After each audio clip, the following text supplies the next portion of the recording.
खून अभियो है बा, ना शौक बदलल बा ना जुनून।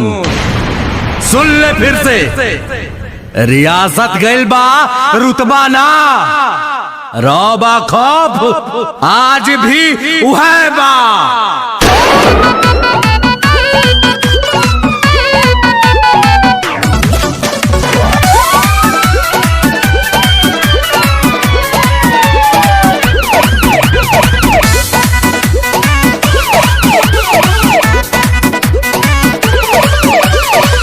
भोजपुरिया डरीला खाली बात से, साँच खाती लड़ जाई केहू के बात से। हई भोजपुरिया डरीला खाली बात से, साँच खाती लड़ जाई केहू के बात से। तो पीछे हटम न के तनो झमेल होई, आज जेल होई काल बेल होई, परसों से उहे खेल होई। आज जेल होई कल बेल होई, परसों से उहे खेल होई।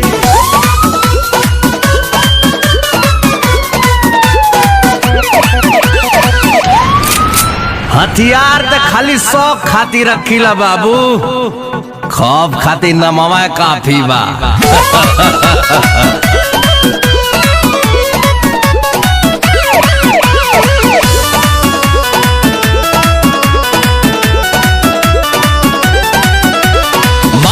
पगरिया हवा में पान बा, पिस्टल कमर में असीना उतान बा।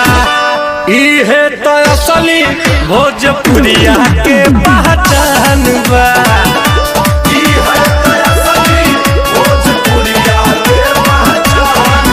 भारी सौ पाए के अकेल होई, आज जेल होई काल बेल होई, परसों से उहे खेल होई। आज जेल होई कल बेल होई, परसों से उहे खेल होई।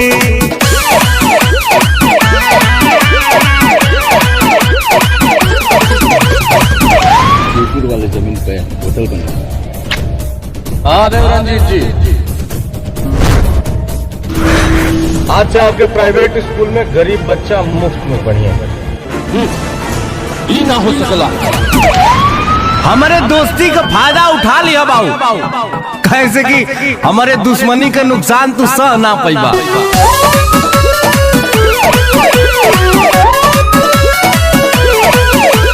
पाका हई हम अपना जुबान के, ले ले हम जान बात आई जान पे। करी ले न सही ले माटी के अपमान के,